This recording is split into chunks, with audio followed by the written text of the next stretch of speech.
Hi friends, happy morning. Welcome to all channel friends. பாருங்க friends, இது கற்பூரவள்ளி செடி இருக்குது. நான் இதிலேருந்து இந்த நுனியை கொஞ்சம் பொடிச்சு எடுத்துருக்கேன். இது பாருங்கள், இதை வச்சு நம்ம ஒரு ட்ரிங்க் ரெடி பண்ணலாம். வாங்க ஃப்ரெண்ட்ஸ் பார்க்கலாம். கற்பூரவள்ளி செடி ஒரு சின்ன தொட்டியில் வச்சாலே கொஞ்சம் சூப்பராக வந்துடும். நான் இந்த தொட்டியில் பார்த்திங்கன்னா கொஞ்சம் புதினா வச்சுருக்கேன், இந்த கற்பூரவள்ளி வச்சுருக்கேன். இந்த கற்பூரவள்ளி நம்ம உடம்புக்கு வந்து ரொம்ப ரொம்ப நல்லது, நிறைய பெனிஃபிட் உள்ளது. Welcome to all channel friends. பாருங்கள் ஃப்ரெண்ட்ஸ், இப்போ நான் 2 கப்பு தண்ணி ஊற்றி வச்சுருக்கேன்.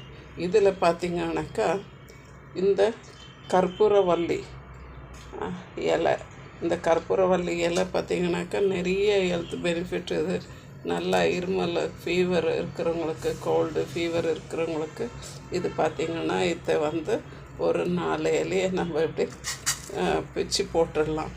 தண்ணி கொதிக்கும் போது இதை பிச்சு போட்டு நல்லா கொதிக்க வச்சுக்கிட்டோன்னாக்கா ரொம்பவே இருமலுக்கு, இந்த ட்ரை காஃப்க்கு எல்லாத்துக்குமே நல்லது ஃப்ரெண்ட்ஸ். ஒரு துண்டு இஞ்சியை தட்டி போட்டிருக்கேன். பாருங்கள் ஃப்ரெண்ட்ஸ், இப்போ இது நல்லா கொதிச்சிக்கிட்டு இருக்குது. இன்னும் கொஞ்சம் நல்லா கொதிக்கிட்டோம். நான் கொஞ்சம் பெப்பரை வந்து தட்டி வச்சுருக்கேன். பெப்பரும் வந்து ஏலக்காவும் தட்டி வச்சுருக்கேன். இதையும் இதோட சேர்த்துக்கலாம். கொஞ்சம் இது நல்லா கொதித்து வரட்டும். கொஞ்சம் நல்லா கொதிக்கும்போது நம்ம இதை இறக்கிக்கலாம். இது பார்த்திங்கனாக்கா நல்லா அந்த இது வறண்ட இருமல் இருக்குதுல்ல, அதுக்கும் நல்லது, நெஞ்சு சளிக்கு நல்லது.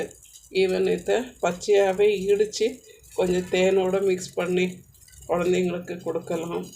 இல்லை பெரியவங்களும் இதை பச்சையாக இடித்து நம்ம தேனோடு மிக்ஸ் பண்ணி சாப்பிட்டாலும் நம்மளுக்கு பார்த்திங்கன்னா அந்த கோல்டெல்லாம் கம்மியாகும். அதை இப்படியே ஒரு டீ மாதிரி போட்டுக்கிடலாம். பாருங்கள் ஃப்ரெண்ட்ஸ், இப்போ இது நல்லா கொதித்து வந்துடுச்சு.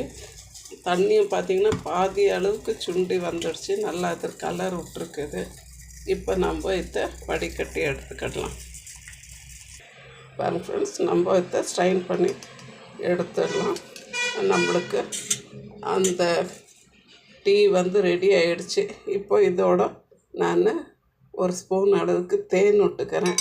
இன்கே சுகர் பேஷண்ட்டானாக்கா தேன் யூஸ் பண்ணாதீங்க, அப்படியே கூட குடிச்சிக்கிடலாம். இல்லை கொஞ்சம் நாட்டு சர்க்கரை சேர்த்துக்கலாம்.